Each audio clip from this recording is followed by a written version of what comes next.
Hai semuanya, selamat datang kembali di channel saya. Kali ini aku mau menjawab pertanyaan teman-teman. Walaupun sudah saya jawab di kolom komentar ya, tapi itu juga banyak ditanyakan berulang-ulang oleh yang lain. Jadi mau saya buatin aja satu videonya supaya orang-orang yang memiliki pertanyaan yang sama juga bisa tahu. Tapi apa yang akan saya jawab itu berdasarkan apa yang saya alami ya guys. Bahwa saya bukan ahli pertanian dan saya tidak pernah sekolah pertanian atau dan sejenisnya. Hanya saja saya suka bertanam-tanam. Itu pun saya banyak praktekin sih. Kalau ilmunya belum tentu tepat juga, tapi setidaknya mungkin ini bisa menjawab pertanyaan teman-teman semua. Jadi kita mulai pertanyaannya. Yang pertama ini yang ditanyakan oleh Binti Masyikur. Apa pohon stroberi bisa berbuah berulang-ulang seperti pohon mangga? Kalau pohon mangga biasanya itu bisa berbuah 2 kali setahun ya, masih ada musimnya.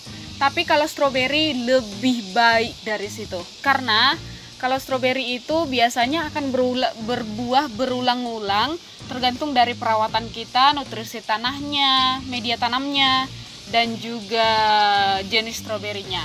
Tapi kalau dari stroberi yang saya tanam ya, itu berbuah berulang-ulang guys, tidak ada batasnya. Contohnya dia hanya berbuah sekali dalam 2 bulan, enggak seperti itu. Tapi bahkan udah berbuah tapi bisa langsung tumbuh bunga baru lagi. Nah itu tergantung dari perawatan kita.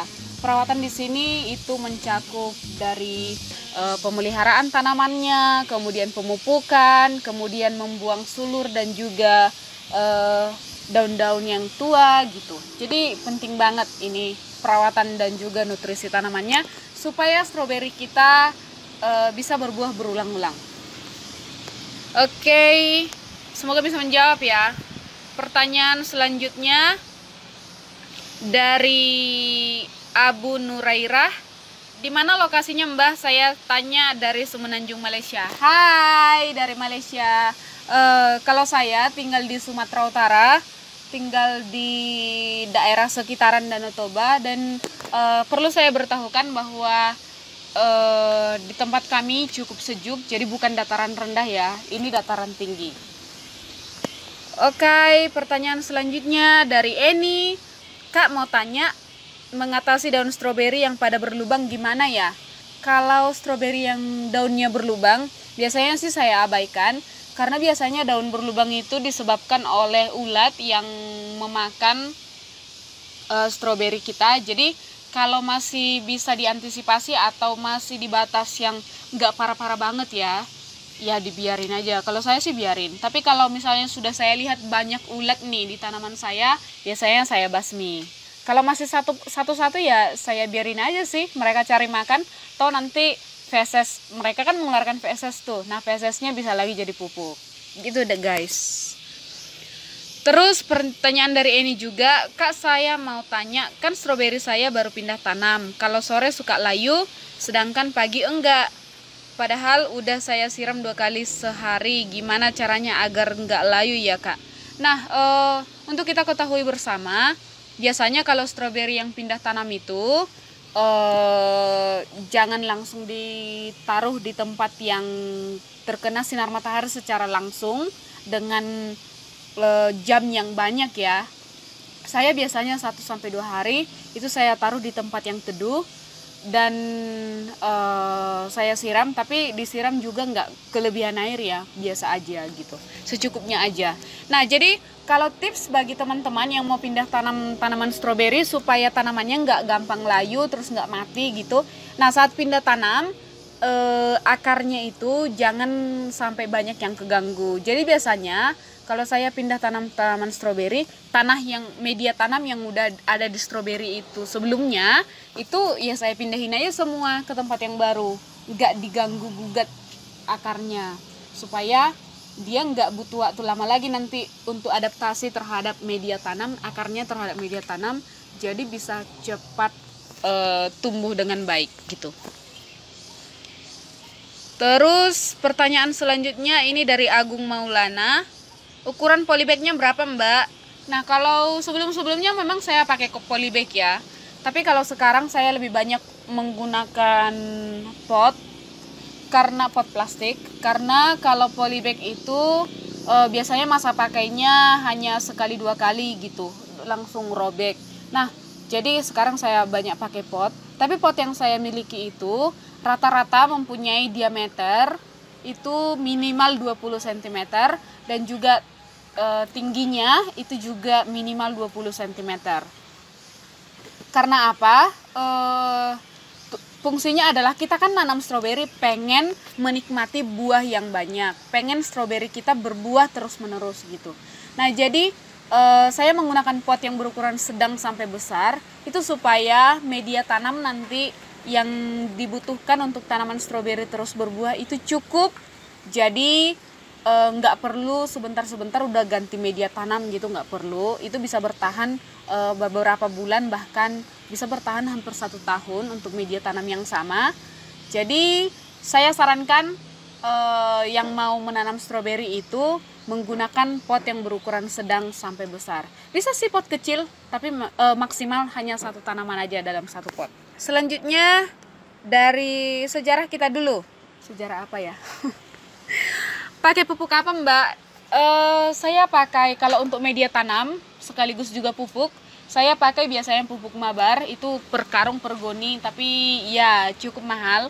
Nah, kalau untuk pemupukan selanjutnya, saya juga mencairkan pupuk Mabar tersebut dan itu dikasih ke tanaman untuk pengocoran ya, pengocoran.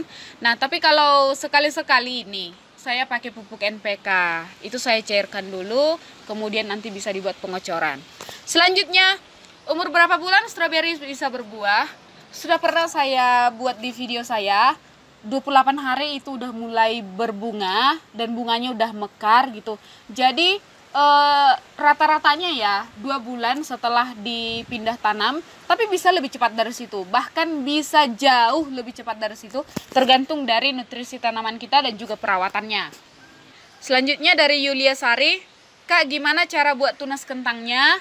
Nah, buat teman-teman yang penasaran gimana saya membuat tunas kentang, itu kemarin iseng-iseng saya taruh kentang yang saya beli dari pasar itu di bawah di kolong tempat tidur, dan hanya nunggu 3 bulan kira-kira itu udah mulai muncul tunas barunya, guys. Nah, jadi itu juga bisa. Intinya sih menurut saya kalau mau menumbuhkan tunas kentang itu taruh di tempat yang teduh dan juga ya nggak kena sinar matahari supaya lembab ya. Dari Sarmila Yulinda, halo Kak, mau tanya nih, stroberi sebaiknya ditanam 1 pohon dalam 1 pot atau lebih dari 1 pohon dalam 1 pot, Kakak? Nah, seperti tadi sudah saya jelaskan, kalau memang dia dari pot ukuran sedang ataupun kecil, itu hanya 1 tanaman aja, guys, supaya kamu nggak ganti-ganti media tanam terus. Tapi kalau media tanamnya sedang sampai besar, itu bisa 2 tanaman bahkan lebih di dalamnya. Jadi saya biasanya taruhnya 2 tanaman sih dalam 1 pot gitu. Pertanyaan dari Rinif, kenapa stroberiku nggak berbunga-bunga ya? Penyebabnya apa? Nah, penyebabnya bisa saja karena nutrisi tanamannya yang nggak memenuhi untuk pembungaan gitu. Jadi kalau dari saya sarankan untuk bisa melihat video saya yang sebelum-sebelumnya, itu 5 tips supaya stroberi rajin berbuah, dan juga tips-tips supaya stroberi yang awalnya susah berbuah itu jadi rajin berbuah. Kalau saya sih mementingkan media tanam. Saya sangat mementingkan media tanam. Jadi biasanya kalau saya mau menanam stroberi, saya usahakan memang media tanamnya itu bagus gitu. Makanya saya bela-belain beli yang Mabar walaupun mahal, tapi media tanam kita bisa bagus, bisa nanti sampai pembuahan dan juga panen stroberi gitu. Selanjutnya dari Edi, sebentar Kakak mau nanya, kalau untuk motong sulurnya dari induknya untuk pembibitan apa bisa langsung dipotong, apa nunggu berapa lama, Kak? Kalau saya biasanya, saya biarkan dulu, taruh di pot kecil untuk sulurnya. Kemudian saya biarkan sampai daunnya ada 4, minimal 4 ya. Karena makin banyak daunnya, akarnya juga makin banyak dan juga makin kuat gitu. Jadi saya usahakan supaya menghindari tanaman stroberi mati ya saat kita pindah tanam gitu. Jadi saya mengusahakan akarnya banyak dulu, kuat dulu, dan daunnya juga sudah lumayan banyak. Biasanya saya buat minimal 4 daun. Kalau itu membutuhkan waktu kira-kira 3 minggu ya, 3 mingguan sampai 4 mingguan gitu. Baru saya cut dari induknya, baru saya pindah tanam ke tempat yang baru. Selanjutnya dari Dwi Noprianti, untuk mengatasi semut gimana ya Mbak? Nah, kalau untuk semut harus kita tahu dulu kenapa ada semut di stroberi kita. Biasanya semut itu ada karena adanya hama-hama yang mengganggu stroberi kita. Itu hamanya ada yang warna putih, ada yang kecil yang warna agak kehitaman, coklat kehitaman ya. Banyak hama-hama yang mengganggu stroberi, dan juga hama-hama ini membawa semut-semut datang ke stroberi. Jadi harus tahu dulu penyebabnya apa. Kalau masih bisa diatasi, kalau saya nggak pakai pupuk kimia ya, jadinya kalau ada yang mengganggu tanaman stroberi, contohnya hama-hama, ya udah saya ambil satu persatu gitu. Toh saya juga asik aja gitu, ngabisin waktu untuk melihat-lihat tanaman gitu. Jadi, tapi kalau sudah di batas yang berbahaya, istilahnya hamanya udah banyak, rame nih gitu. Oh, biasanya saya campur bawang putih tambah mama lemon ya. Itu saya tambahkan air, saya blender dulu. Nah, kemudian itu saya semprotkan ke hama-hama yang ada di stroberi. Dan kalau hama-hamanya sudah pergi guys, biasanya semutnya juga bakalan pergi. Ya, jadi itu dia pertanyaan-pertanyaan yang bisa saya jawab kali ini. Semoga bisa membantu teman-teman. Dan juga ya, kalaupun jawabannya kurang sempurna, kurang bagus, kurang baik gitu, ya saya mohon maklum ya guys. Karena sejujurnya saya juga menanam stroberi itu karena asik ya, karena hobi saya. Udah capek kerja ya, terus kita lihat-lihat tanaman, lihat bunga stroberi, lihat buahnya, terus petik buahnya. Itu hal yang sangat saya nantikan, dan juga hal yang membuat saya bersemangat. Jadi ini berdasarkan pengalaman saya guys. Semoga bisa membantu teman-teman, dan juga semoga video ini membantu, dan sampai jumpa di video selanjutnya. Bye bye.